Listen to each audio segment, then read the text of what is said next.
kita memelihara buku-buku, juga menyusunnya dan bagaimana menyajikannya ke para pemustaka. Menurut Bapak nih, lebih sulit mana kira-kira mengelola buku atau misalnya terkait tentang SDM perpustakaan? Bicara tentang SDM, tidak jauh dari yang namanya kompetensi. Jadi pengelola ataupun pustakawan tersebut diharuskan atau dituntut untuk bisa melakukan sesuai standar yang ada. Jadi misalkan menyesuaikan dengan tantangan zaman. Sekarang ini kan semua serba instan lah, digital atau komputerisasi. Jadi pengelola atau pustakawan tersebut harus bisa menyesuaikannya. Misalkan kita ambil contoh dalam mendata buku, misalkan ada namanya di Dispusiptala ada yang namanya sistem Index Slide. Nah, jadi itu sistem komputerisasi. Jadi mulai dari input data buku, pengarang dan sebagainya itu harus dimasukkan. Jadi tentu saja pengelola ataupun pustakawan itu harus memiliki keahlian untuk bisa melaksanakannya. Iya, berarti kompetensinya harus dikuasai terlebih dulu. Iya, betul. Kalau terkait tantangan terbesar dalam pengelolaan SDM perpustakaan ini saat ini nih Pak, di ranah perpustakaan Dispusiptala atau selingkup tanah laut ini, boleh dijelaskan nih Pak? Dari dari review atau yang kita lihat di lapangan, mulai dari skop dinas kita sampai ke sekolah, perguruan tinggi atau perpustakaan khusus. Jadi di situ kita ambil contoh salah satunya perpustakaan sekolah. Di sana karena keterbatasan anggaran. Jadi ada hubungannya dengan anggaran, masalah yang SDM tadi, pihak sekolah tidak bisa atau belum bisa merekrut tenaga yang betul-betul spesifikasi atau latar belakang pendidikannya pustakawan. Oh, yang linear gitu ya, iya, Pak. Jadi karena keterbatasan anggaran tadi, mereka memberikan tanggung jawab kepada guru ataupun ya tata usaha lah. Pokoknya SDM yang ada diberdayakan semaksimal mungkin. Iya, jadi kan karena spesifikasi latar belakang pendidikannya beda atau tidak linear tadi, otomatis kan pengelolaannya juga ya anggap kurang bisa optimal gitu. Nah, iya. Jadi saran kita meskipun itu tadi karena keterbatasan anggaran, tapi kan karena zaman sekarang sudah modern, serba instan. Gimana menyiasatinya gitu ya Pak ya. Kita di Perpustakaan Nasional Republik Indonesia itu kan ada kegiatan-kegiatan yang rutin, hampir tiap minggu ada. Nah, apa jadi tuh Pak? Misalkan ada pelaksanaan seminar, workshop, bimbingan teknis. Nah, jadi bisa-bisa atau pintar-pintar si pengelola ini follow dulu lah akun Instagram Perpusnas. Oh iya. Nah, jadi kan lihat kegiatan apa yang ada di sana. Jadi ambil yang dalam artian yang gratis. Nah, jadi kan tidak memerlukan biaya. Nah, jadi kan bisa meningkatkan kompetensi. Betul, bisa. Kadang Zoom juga ya, Pak. Jadi bisa diikuti secara online. Jadi tergantung juga sumber dayanya mau atau tidak untuk meningkatkan kapasitasnya gitu. Kalau dari pengawas perpustakaan nih, Bu Isma, sudut pandang dari Bu Isma, apa sih tantangan terbesar dalam pengelolaan SDM pustakawan? Baik, pendengar radio Tuntung Pandang yang saat ini mengudara di 102,3 MHz. Menarik yang disampaikan tadi oleh Pak Kastalani, kemudian pertanyaan yang sama yang diberikan ke saya, apa tantangan terbesar dalam pengelolaan sumber daya manusia di lingkup perpustakaan Kabupaten Tanah Laut. Yang pertama adalah masalah anggaran, lagi-lagi masalah anggaran, keterbatasan anggaran. Dengan adanya keterbatasan anggaran, pendidikan dan pelatihan yang seharusnya dilakukan untuk meningkatkan kemampuan pustakawan menjadi terbatas, bahkan sering terhambat. Dan itu adalah masalah yang sangat apa ya, sangat besar dan harus menjadi perhatian kita semuanya.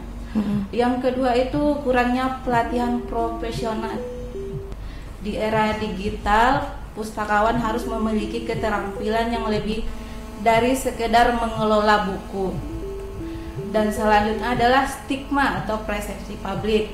Nah, lagi-lagi nih, ini juga menjadi semacam tantangan kita. Terdapat stigma bahwa pekerjaannya di perpustakaan hanya melibatkan pengelolaan buku. Oh iya, betul. Jadi ini, di masyarakat itu kadang ada omongan kurang bergensi. Harus perlu diluruskan ini, ya, Bu. Sebenarnya kalau menjadi tenaga pustakawan itu bukan hanya tentang pengelolaan buku, dan ada banyak persepsi yang menyatakan bahwa, dan ini mengurangi minat generasi muda untuk berkarir sebagai pustakawan.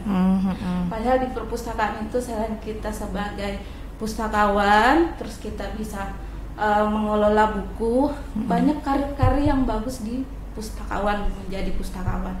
Dan kedepannya ini akan sangat menjadi karir yang bagus buat tenaga pustakawan. Oh iya, jadi harus juga di embrace gitu, dipromosikan bahwa ini juga bagian profesi yang menjanjikan, gitu ya, Bu ya.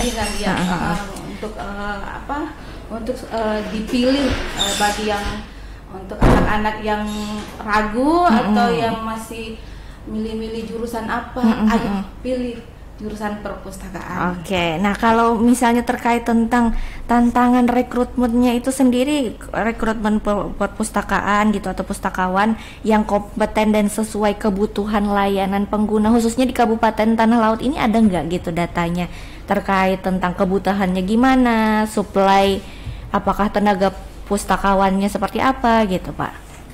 Jadi untuk tenaga perpustakaan ada yang namanya standar perpustakaan, jadi menyesuaikan dengan instansi induknya. Misalkan di perpustakaan kabupaten itu mengacu pada Peraturan Perpustakaan Nasional Nomor 8 Tahun 2007. Jadi di situ untuk jumlah tenaga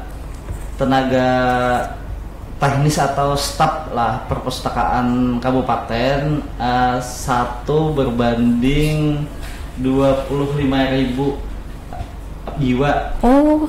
Kemudian untuk pustakawannya 1 banding 75.000 jiwa. Oke, 1 banding 75.000, banyak juga ya, Pak ya? Iya, jadi kita ambil sampel data statistik tahun 2024 untuk penduduk Tanah Laut berjumlah kurang lebih 366.760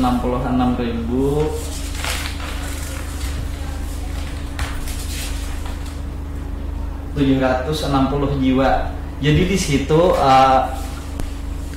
jumlah tadi kita bagi dengan yang tadi standar tadi. Jadi pengelola yang harus atau yang standar untuk kabupaten, tenaga teknisnya berjumlah 15 orang, kemudian pustakawannya 5 orang. Nah, minimalnya begitu. Idealnya seperti itu ya, Pak ya. Nah, apakah ada peraturan yang mengatur atau melandasi terkait rasio tadi gitu?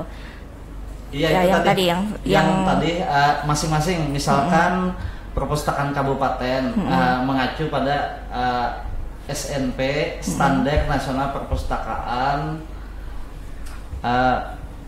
Peraturan Perpustakaan Nomor 8 Tahun 2017. Itu isinya tentang itu tadi. Berarti standar nasional nih. Iya. Nah, itu tadi contohnya untuk perpustakaan kabupaten. Jadi ada lagi untuk perpustakaan SD atau madrasah. Oke. Nah, jadi masing-masing ada khusus ini ada peraturannya iya masing-masing. Jadi beda-beda standar perpustakaan sekolah SMP, SD masing-masing ada. Kita ambil contoh tadi lah kabupaten nomor 8, kemudian perpustakaan SD nomor 10 tahun 2017. Kemudian SMP nomor 11 tahun 2017 dan SMA sederajat nomor 12 tahun 2017. Jadi apa urut? Oh, beriringan berarti dari kalau misalnya dilihat tadi dari tahunnya yang peraturan nasional tadi 2007, sedangkan kalau yang khusus sekolah dipecah 10 tahun kemudian baru diterbitkan. Bukan nomornya aja, nomornya aja. Tahunnya sama. Oh, tahunnya sama. Baik. Oke. Jadi ada khusus ya Pak yang menangani kalau misalnya di sekolah peraturannya seperti ini. Kemudian untuk tambahan untuk di sekolah untuk tenaganya tidak sama dengan yang perpustakaan kabupaten. Jadi itu untuk standar tenaganya satu orang pengelola atau satu orang pustakawan atau tenaga perpustakaan itu berbanding atau 6 rombel satu orang. Misalkan di sekolah itu banyak rombelnya atau rombel itu biasanya kan kayak kelas A, B, C, D, E, F gitu ya. Iya, betul. Jadi minimal 6 rombel satu pengelola. Seandainya lebih dari itu standarnya 2 lah. Berarti harus dilebihkan lagi nih tenaga pustakawannya. Oke. Nah, terkait kalau misalnya untuk peningkatan kapasitas tadi kata Pak Kastal juga mempromosikan follow aja gitu ya IG Perpusnas, di sana mungkin ada pelatihan yang juga gratis gitu ya. Gitu, Bu. Nah, terkait sejauh mana sih pelatihan dan pengembangan SDM perpustakaan ini dilakukan secara berkelanjutan kah atau misalnya cuma sekali kah biasanya gitu Pak? Kita ambil sampel untuk yang skop kabupaten dulu ya. Untuk Kabupaten Tanah Laut kita diskusi melaksanakan tiap tahun ada BIMTEK tenaga pengelola perpustakaan. Kalau biasanya 50 orang dibagi 2 angkatan. Sudah apa istilahnya rutin lah. Selain itu untuk pembinaannya kita melaksanakan visitasi ke instansi yang dibina. Kita ke lapangan. Iya, kalau misalnya dari ini Salsa kan juga sebagai pustakawan gitu, ada mungkin yang mau ditambahkan terkait pengembangan SDM ini yang dilakukan secara berkelanjutan. Untuk sejauh ini sih lumayan ya. Saya sebagai pustakawan pun merasakan fasilitas yang diberikan seperti pelatihan, BIMTEK yang secara Zoom atau secara langsung, dan itu sangat berimpact kepada kami pustakawan yang merasa bahwa kita merasa dihargai dengan adanya pelatihan ini, semakin meningkatkan kualitas kita yang ada. Oh gitu, jadi meningkatkan kapasitas juga ya. Selain tentunya memang linear tadi dari jurusan perpustakaan, terus ditambah lagi karena kan namanya pengetahuan tentu perlu update gitu ya. Oke, jadi sangat berimpact tadi ya kalau menurut Salsa terkait tentang peningkatan atau pengembangan SDM-nya. Nah, kalau ini apa sih peran teknologi digital ya dalam membentuk tuntutan baru terhadap kompetensi SDM? Ini kan disebutkan Pak Kastal juga tadi bahwa era sekarang tuh digital. Ini tinggal gimana menyiasatinya gitu. Peran teknologi digital seperti apa kalau sekarang, Pak? Karena itu tadi zaman iptek tadi, jadi menuntut kita untuk mengikutinya. Nah, kita sebagai pustakawan wajib atau harus istilahnya bisa memberikan layanan kepada pemustaka. Contohlah karena zaman serba instan tadi di perpustakaan Kabupaten Tanah Laut dulunya belum ada e-book. Nah, jadi sekarang ada e-book.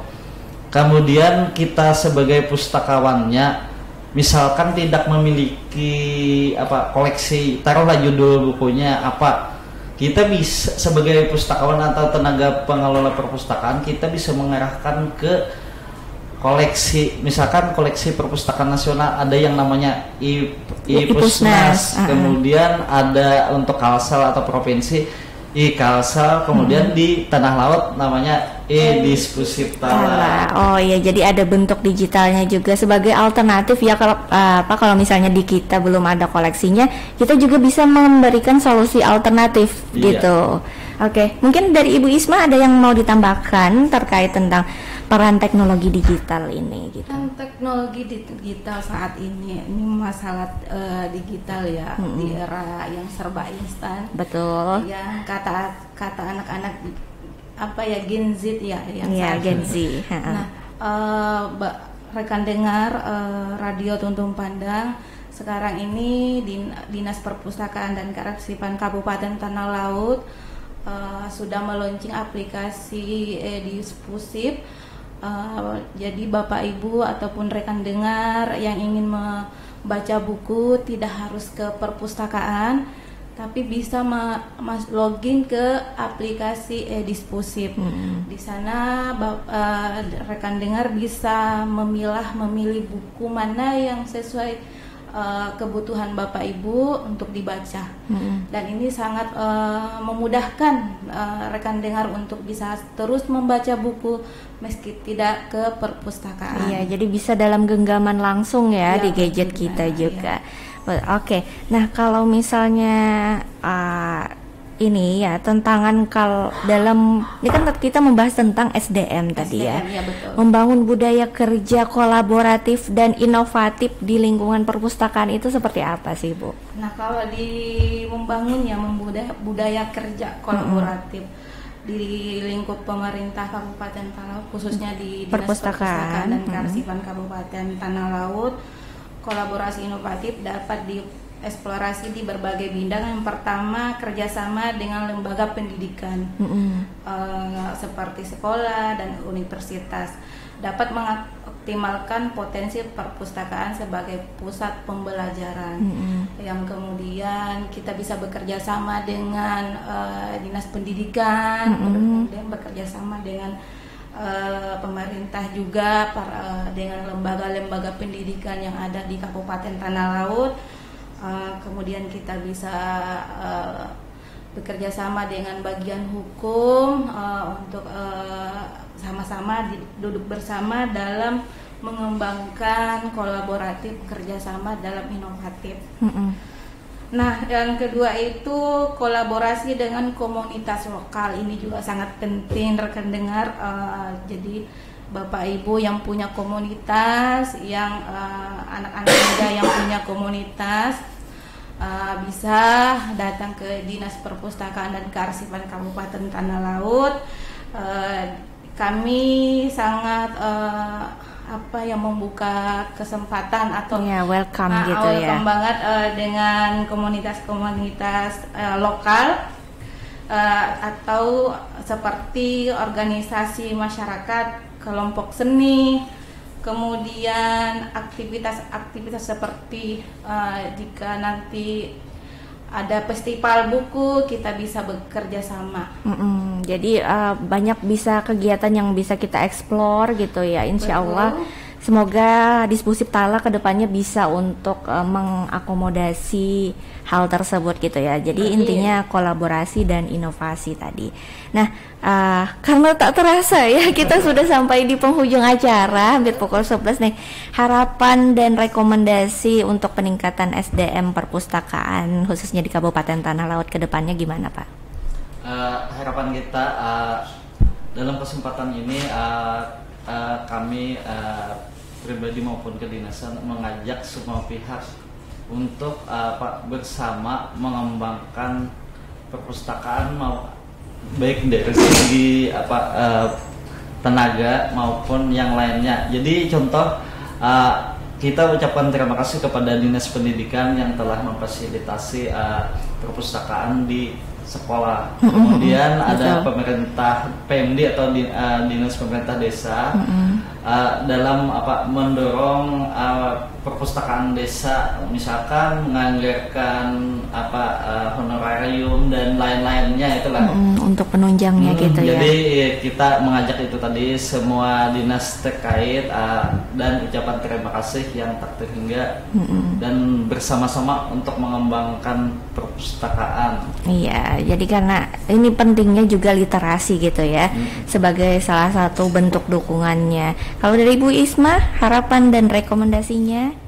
Harapannya semoga pemerintah Kabupaten Tanah Laut bisa membuka lebih banyak formasi jurusan perpustakaan agar kebutuhan tenaga perpustakaan, sumber daya manusia perpustakaan terpenuhi. Iya. Dan tentunya rekomendasi nih buat adik-adik nih yang barusan lulus tadi di tahun 2025 maupun adik-adik yang masih duduk di kelas 3 SMA yang nantinya yang kelaknya akan memasuki dunia kampus. Nih ya, kami sarankan untuk menentukan pilihan ambil jurusan perpustakaan. Iya. Karena dengan memilih jurusan perpustakaan merupakan pilihan yang tepat untuk masa depan yang cemerlang. Nah, itu tadi harapan serta rekomendasi dari Ibu Ismah, pengawas perpustakaan. Kalau dari Salsa nih, harapannya sebagai alumni perpustakaan pastinya satu, semoga yang untuk sebagai manusianya nih memilih jurusan perpustakaan agar jurusan ini semakin dilihat banyak orang tentunya, karena yang ulun tahu cuma di Kalimantan Selatan cuma 2 kampus yang ada jurusan perpustakaannya, yang satu UIN, yang satunya Universitas Terbuka. Nah pastinya untuk semakin dilebarkan lagi jurusan ini, semoga peminatnya banyak dan membuat sumber daya pustakawannya semakin banyak juga. Oke, sebagai penutup terima kasih ya tadi rekomendasi juga dari Salsa. Closing statement dari Salsa nih, terakhir. Ada pantun nih. Boleh. Pantun bilang cakep ya. Oke. Nelayan pesisir menangkap ikan. Cakep. Ikan dikonsumsi menambah gizi. Oke. Ayo terus berjuang para pustakawan. Pustakawan berkarya dan melayani. Cakep. Oke, sekian rekan dengar Lensa Dispusif Tala Vol 9 minggu ini. Tetap terus dengarkan kita di Jumat pagi pukul 10 sampai 11 siang. Sampai jumpa.